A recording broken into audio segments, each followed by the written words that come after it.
आप सभी भूत प्रेत पिशाच के बारे में अपने बड़े बुजुर्ग लोगों से सुनते रहते होंगे।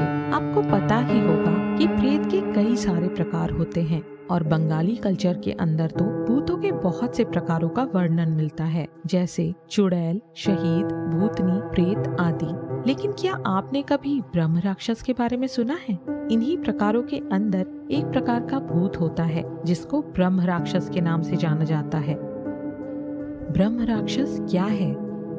दोस्तों, ब्रह्म राक्षस एक प्रकार का प्रेत होता है। अगर हम हिंदू धर्म की माने तो मनुष्य के मरने के बाद उसका विभाजन गति और कर्म के आधार पर होता है।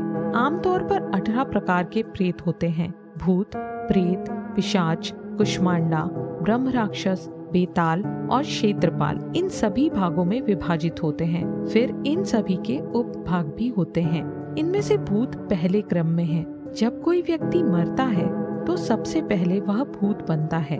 हिंदू धर्म के अंदर आत्मा को उसके कर्मों के अनुसार सजा दी जाती है। ब्राह्मण कुल के अंदर उत्पन्न व्यक्ति ब्रह्म राक्षस बनता है। ब्रह्म राक्षस वे दैत्य होते हैं जिनके पास ब्रह्मा का ज्ञान होता है, लेकिन वो अपनी इन शक्तियों का प्रयोग बुरे कामों के लिए करते हैं। ये बहुत ज्यादा शक्तिशाली भी होते हैं, लेकिन उनके कर्म बुरे होते हैं, या फिर वे लोग अपनी ज्ञान और प्रतिभा का प्रयोग समाज कल्याण के बजाय अपनी निजी स्वार्थ या गलत कामों के लिए करते हैं। ऐसे लोग ही मरने के बाद अपने ज्ञान और प्रतिभा के कारण ब्रह्म राक्षस बनकर अपनी सजा भुगतते हैं।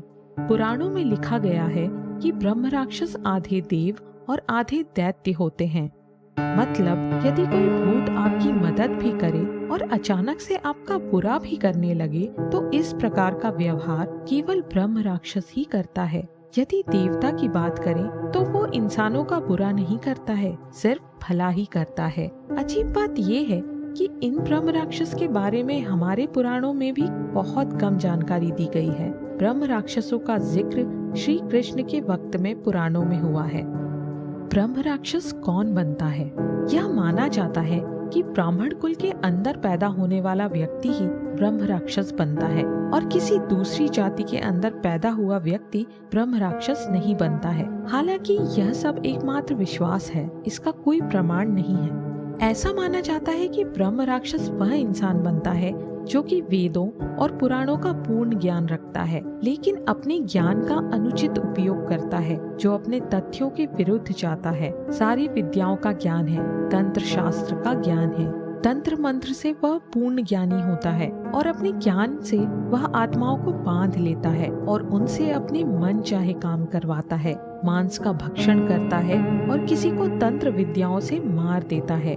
यज्ञोपवीत को धारण करने वाला होता है, लेकिन उसका आचरण करने वाला नहीं होता है। इस तरह के गलत कर्म करने वाला इंसान ही मरने के बाद ब्रह्म राक्षस बन जाता है। ब्रह्म राक्षस कैसे होते हैं? ब्रह्म राक्षस खामोश रहकर अनुशासन से जीवन यापन करते हैं। ये घंटों घंटों एक ही अवस्था में बैठे या खड़े रहते हैं। ये बहुत सारा खाना खाते हैं।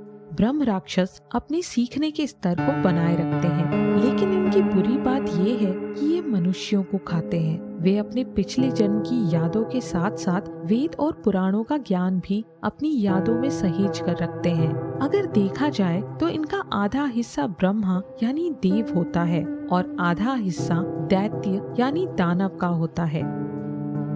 ब्रह्म राक्षस को कैसे मारा जा सकता है?